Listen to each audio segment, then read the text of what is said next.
Welcome to the CourageBarbell Unlimited podcast with your host, legendary powerlifter and strength athlete, Chad Ikes. For most, the journey of strength starts in the gym, but should inevitably expand through all aspects of life. Join us as we discuss all things strength. Now, here's your host, Chad Ikes.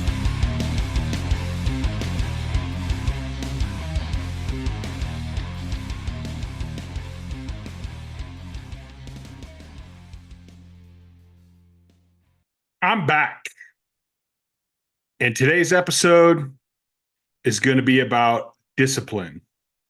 This is a really interesting word to me, and my definition or thinking on the word has definitely changed over the years. Out on my walk this morning, I was thinking about it. Well, actually, all morning I've been thinking about it. In terms of like programming, where when I grew up, you had a program, you had to do the program. Like, you didn't miss the program. Like, I didn't mind adding to it. I didn't mind kicking up the intensity, but I never missed. I never like backed things down. Like, that was my minimum line. And to me, that was discipline. It was discipline that I did my programs. To the point that when I was a kid, I would train if I was sick. If I physically could not train, I would make that training session up, even if it meant train twice the next day. I would get in fights with my father. I remember one time he came home and he had got tickets to the St. Louis Cardinals ball game, and I loved going to Busch Stadium to watch the Cardinals. And I was like, yep, sorry, I haven't trained yet today, so I can't go. And we got into a huge fight. Of course, looking back now, he was right.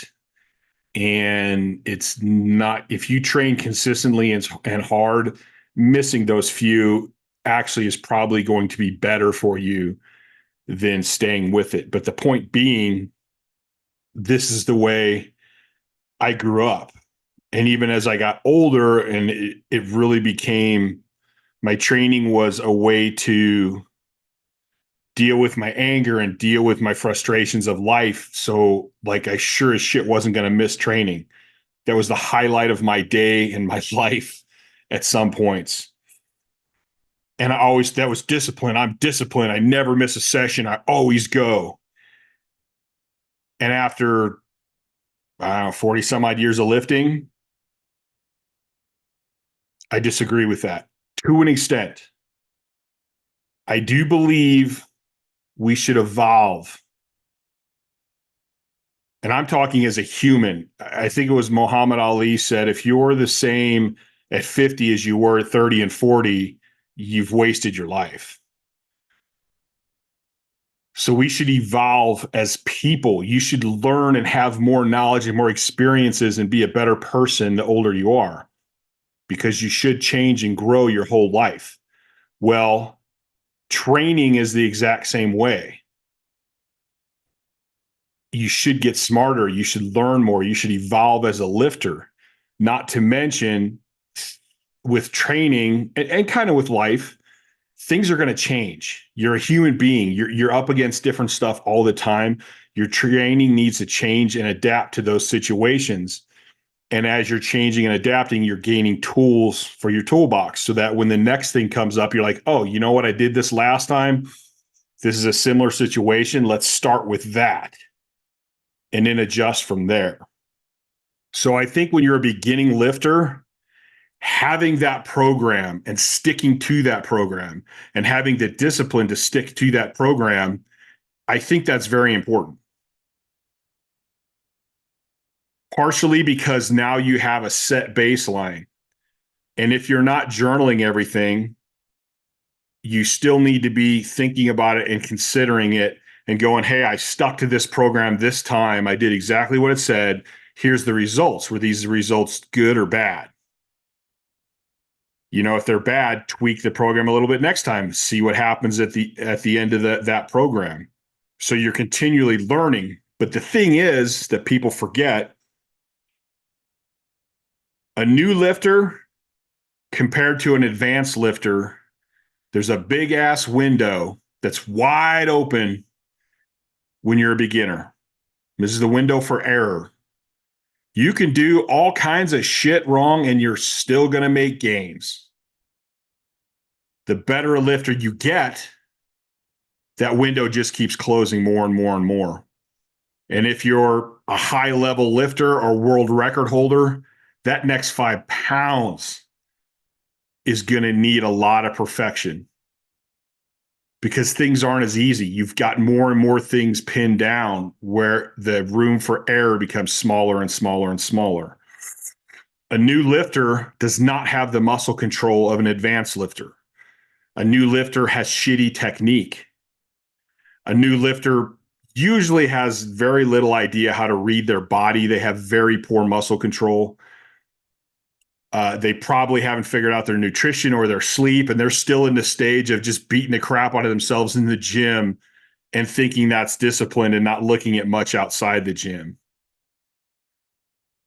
They haven't had the experience of knowing how a program works with them because they've never done that many programs and they've never changed that much stuff. They've just followed what somebody told them to do in most cases.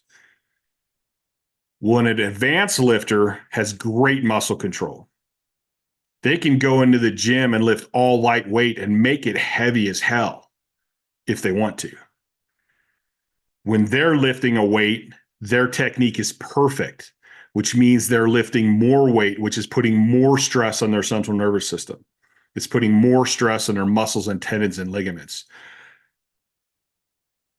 People tend to think as you get stronger, you can do more. And it's actually a little bit of the opposite of that.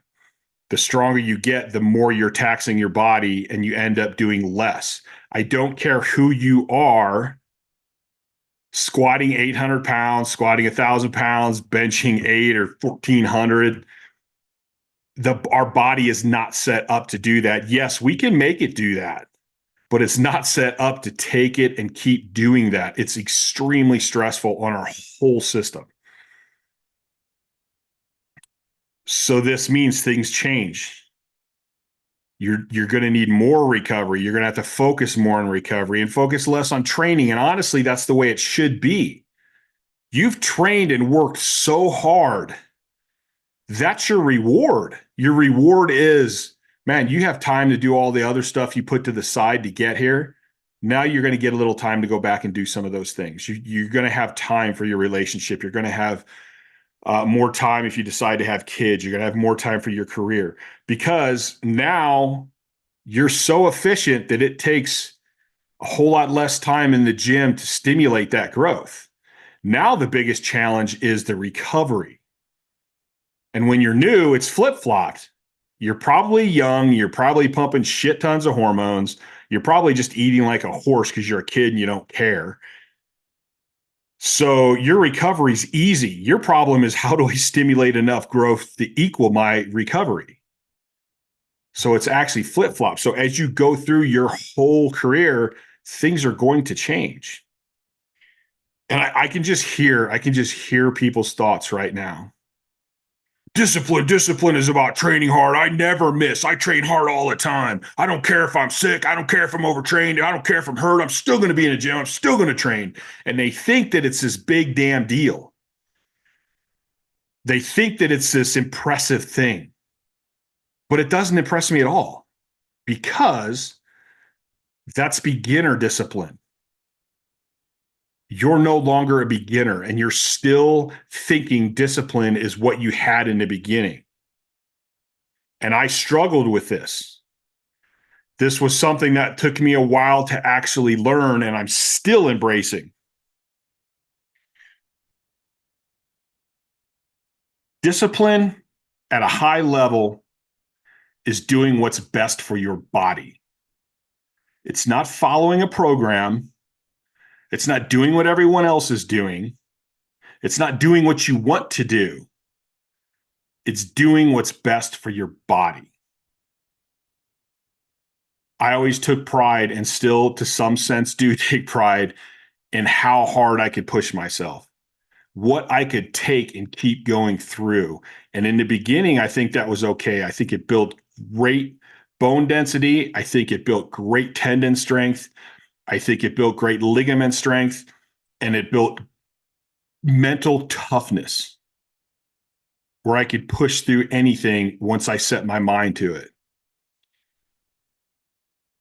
As I started getting better, as I started meeting better athletes, as I started meeting some of the best lifters and strongmen, Highland Games guys in the world, I became completely baffled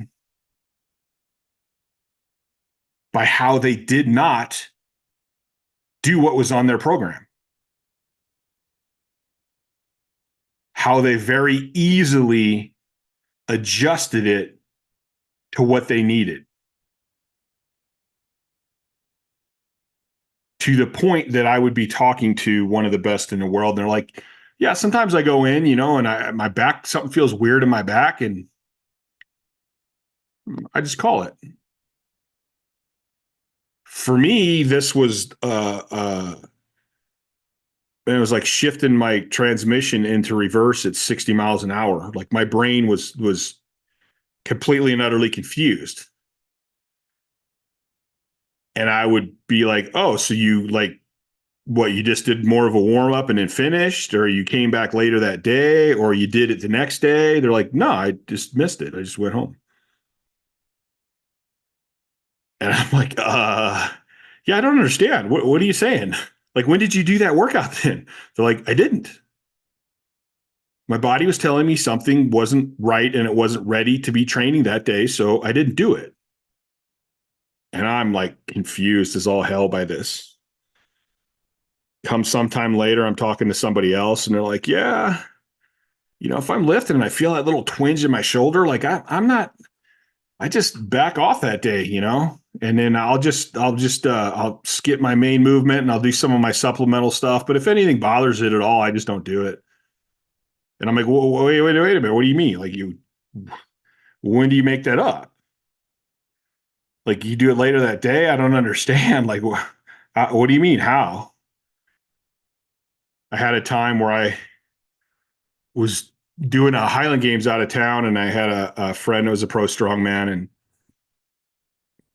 I called him up, and I'm like, "Hey, man, I want to come train with you guys on Monday because I'm going to hang out in town for a little bit."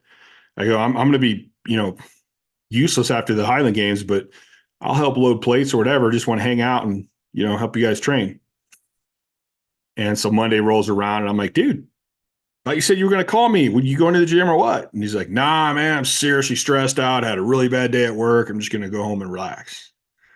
All right, well, let me know when you train in tomorrow then, because I'll still be here. And he's like, "Oh no, I missed it. It's done." What? What do you mean you missed it? It's done. What the heck does that mean? And I kept getting stories like this, and I kept listening to people, and then I would go to gyms that you hear all these stories about, and then when you actually meet the people at these popular big gyms, you find out they're not doing what all the articles say they're doing, that they're reading their bodies and they're doing they have a plan. Yes, they have a plan, but that plan is subject to be changed at any time, depending on how they feel and what they're doing. And this is very hard for me because I was very regimented. Here's my program. This is what I do it all the time. That was a difficult thing for me to realize. And what helped me realize that was very simply the fact that, wait a minute, what I think is discipline isn't necessarily discipline anymore. I need to move up. I need to train my discipline to a higher level. I need to train my discipline to that of a world-class athlete. And that means having that program, but knowing that I need to listen to my body. Nobody can write me a program that's going to cover the changes in life, that's going to cover the things that are going on within my body, that's going to cover my stress, that's going to cover just everything that goes on that's different with a human. So although that program is great and right, I need to listen to my body. My body is the top thing to listen to. My training program is under that. And this took a tremendous amount of will and training to become that discipline and to know,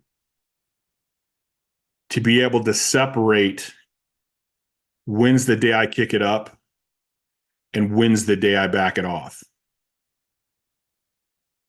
Because again, I'll bet money there's people out there going, man, some of my best days are when I didn't want to do it and I did it and I had the best training ever. Okay, yeah, that happens. Sometimes we're wrong. I agree. But if you go back and you look at all the days that you felt bad, how many times did it turn out good compared to how many times did it turn out bad?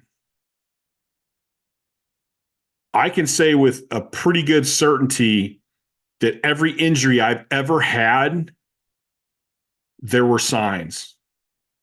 And I ignored them because I was thinking, oh, you just got to tough through it. You got to make it a great training session.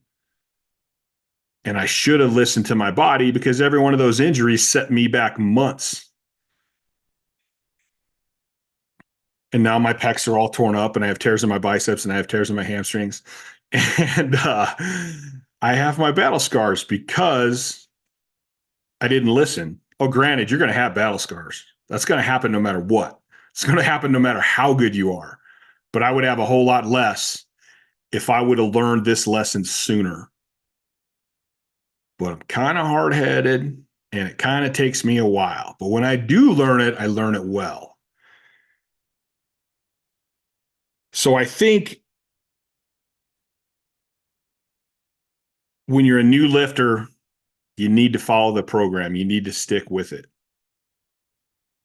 But you also need to be aware to start learning because eventually your discipline is going to have to kick it up to the next level. And what you learn in the beginning by pushing yourself, and you can do this through journaling, like, hey, I felt like crap today. Went ahead and pushed through it and got it done. What was the aftermath of that? Did you end up having a great session or did you end up getting hurt or did you find that now 4 days, 5 days later, you're still sore as hell and beat to crap from that session? And start keeping track of those things, even if it's just in your head. And that's going to start being your guide of when am I to the point that now I need to pick my discipline game up and start listening to my body because I have all this experience now. Because now I'm starting to push weights that my window for error is getting smaller and smaller.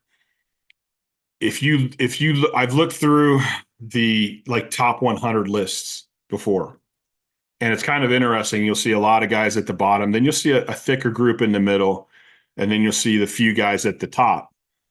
And I think what happens is a lot of guys get to be pretty good, but they can't change to that next level. And that next level is letting go of the meathead mentality.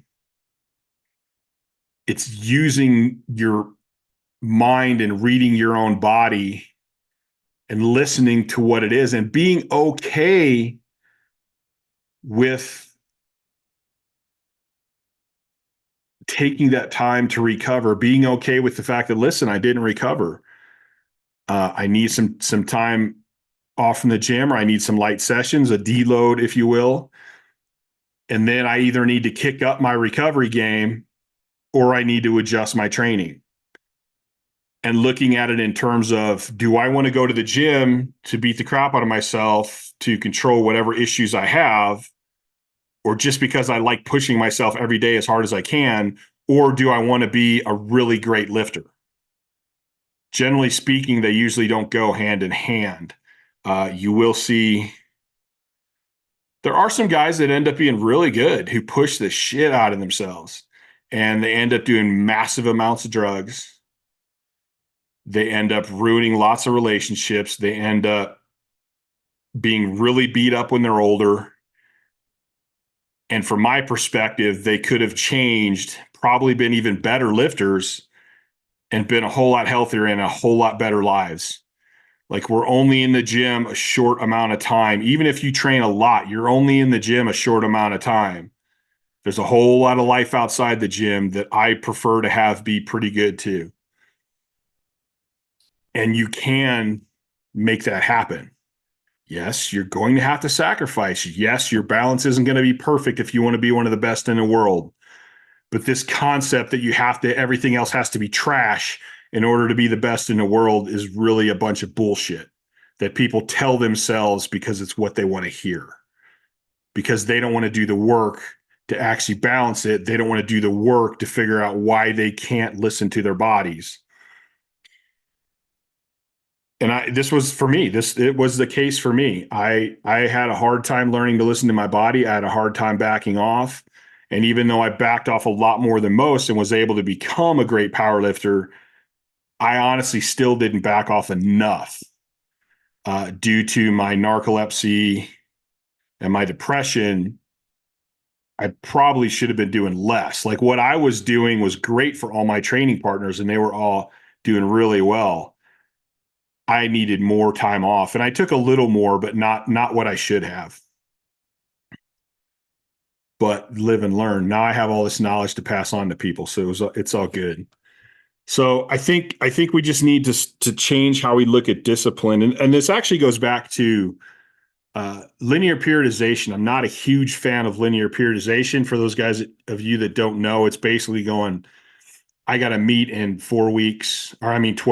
So I'm going to start by doing 75% for sets at 12. And you're gradually going to increase the percentage, decrease the reps. One of the problems I always had with that when I was doing it is like, I can't miss. Because if I miss, what do I do? Do I just skip it? Do I add that one to the next week? If I go to that the next week, then I'm not going to hit my peak at the end. And I was all freaked out about missing things.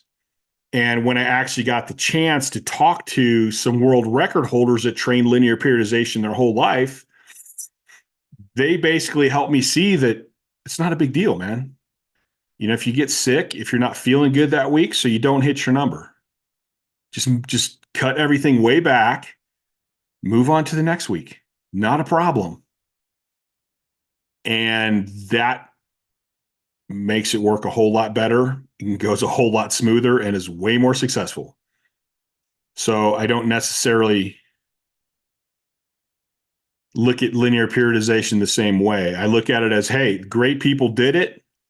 People got very successful on it. So if it's not working for you, you're probably not executing it correctly. And looking back, I was not executing it correctly.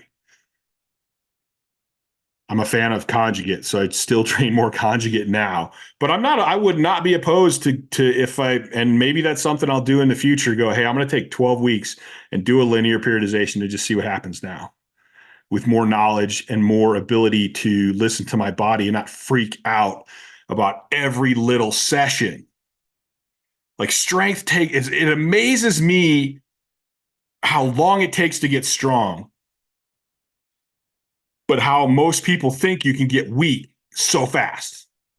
Like, if I miss one session this week, I'm going to get weak. No, you're not. Strength doesn't come that fast, and it doesn't go that fast. I know people that have taken 2 weeks off and come back stronger.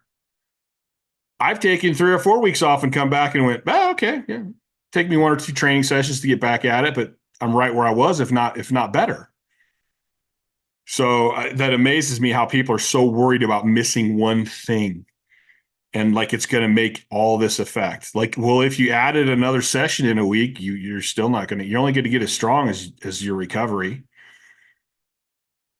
Anyway, please like this podcast. Please share this podcast.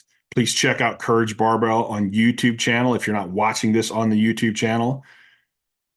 Check out Chad Ikes on Instagram. Check out CourageBarbell.com. And until next time, I'm out of here.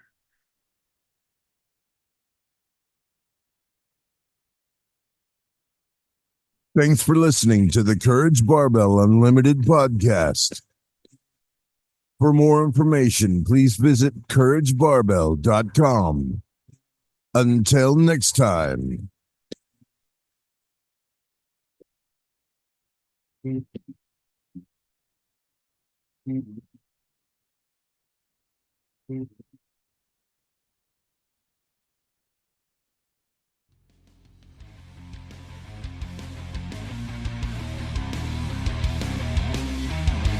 Thanks for listening to the Courage Barbell Unlimited podcast.